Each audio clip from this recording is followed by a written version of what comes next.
speech he is giving is project number 3 from the Speaking, I don't have my glasses on. Speaking to Inform. Speaking to Inform manual.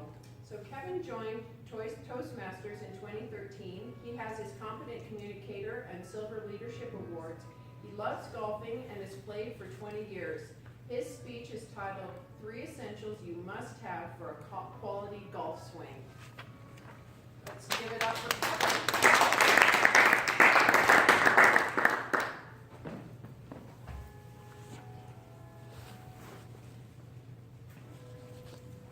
This little white ball and hitting it in and out of trees and sand pits has been the obsession of countless men and women. And ladies, admittedly, it's mostly been a man's problem. How might golf relate to your life? Well, if you've been in business long, there's a pretty good chance you've been invited to play in a team format called a scramble.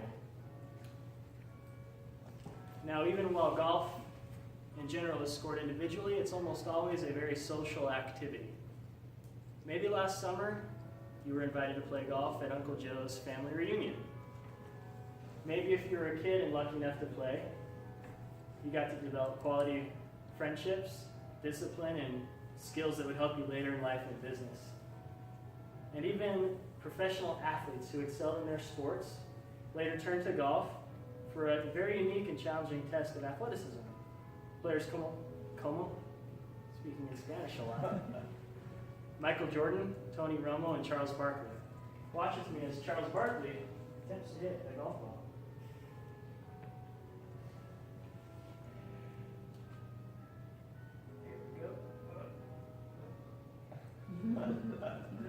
Right now? Nope. Here we go.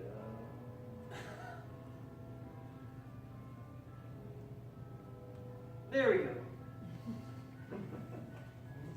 To show that golf's a challenging sport. I actually see that golf is very similar to piano, and that if you want to get good at it, you can. Almost anyone can, but it'll take years. You need to take lessons weekly, and you need to practice on a regular basis. Now there's a lot of essentials to golf. I wanted to share 3 today. I just titled them the 3 S's of golf. And when you see a quality golf swing, these will be included in that golf swing. And the first S is stance.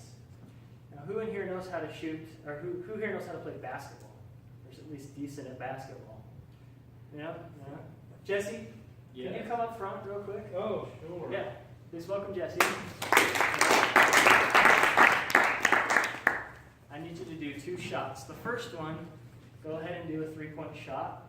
With the only Okay. caveat, you can't bend your legs. Should I do it the way I would usually do it? Well, The it's next to incorrect that. Do it. Okay. Oh, I don't know if this is going to help. So, a 3-point shot Without bending your my legs. I guess that would look something like that. Yeah. No, go ahead and do it like you should do it. Okay. Exactly. Jimmering. Power down there. Yeah. Thanks, Thank Jesse. you. So as in any sport, in baseball, you don't see a guy in the infield getting ready to get a ground ball like this. They're like this, getting ready to go. And in golf, it's the same thing. You don't want a narrow little stance. You need to have a nice solid base. And even a little extra squat's not going to hurt you. Nice and tall. So the point is so you can get your feet digging into the ground and pushing off. So the stance, in order to get any sort of power on the ball, is essential. So that's stance. The next key element is the swing plane. So if Raylene is having a bad day and you piss her off and you deserve a slap, would you rather get slapped like this or like this? Like this or like this? First. First one. I'm swinging just as hard, but the first one's coming across and the second one is going through, and it's going to hurt a lot more. And the swing plane, you can imagine a very large hula hoop going down from where the club sits, up and around your head, kind of tilted. And the only goal is to keep the club swinging on that swing plane. And who's ever yelled "4" while playing golf? And that's probably because you sliced the ball. There's a very good chance. So what everybody does, and is plagued with is they get aggressive, they turn their shoulders, and they get the club out here, whereas the swing plane's out here. And there is no way at this point that you can directly impact the golf ball. By the time you get back to it, you're cutting across, and you're sending it spinning halfway around the world and off into the trees. So in order to get a direct impact on the golf ball, you have to stay on the swing plane. And the third S is soft hands. If you look on the PGA Tour, none of those guys are muscular bodybuilders because you don't have to be.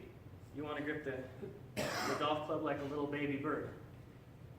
People will hear that, they'll try it, they'll grip it soft till here, but I guarantee as soon as the club gets here, it's not being gripped soft anymore. And by not gripping it soft, you're losing the ability to whip the club head through. And to prove that this is the case, if I could, I don't know if there are any particularly good golfers here, so it might be a little risky for me.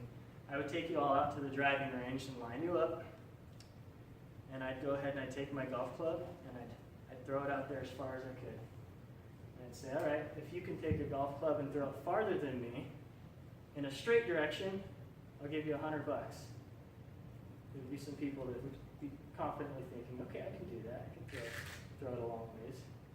So Raylene might step up. She'd have a good stance. And she'd get back here and she'd swing and she would try so hard to let go, but poor Raylene would not let go until the club was literally going 90 degrees to the left. Someone strong might get up there. Oh, who's strong? You're pretty strong. Yeah, you get up here, you probably think, you sucker, I'm going to take your money. And you try to throw it, but likewise, you wouldn't let go of the golf club until it was spinning 90 degrees to the left. Only this time it would go up and over the net and hit the nearest car. Now that sounds like a pretty crazy hypothetical situation, if only it were a hypothetical situation. A group of us were put to that test years ago, and I was in the position of Raylene, literally thinking I would throw the club that way, but having it literally go 90 degrees to the left by the time my hands were loose enough to let go. And a big guy in the group, he took the club, he hucked it up over the net, and he hit a car in the parking lot. So luckily there was insurance with this group. So the point is, if you're trying to swing like a baseball bat, you can try all day, but you're never going to get the power that you get if you can swing as light as you want, just whip it through. And by having the soft hands, you'll get a lot more club head speed. So stance, swing plane, and soft hands.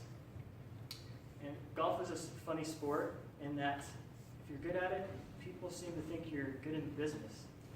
So I highly recommend you take up the sport of golf. If you don't care anymore, get your kids involved.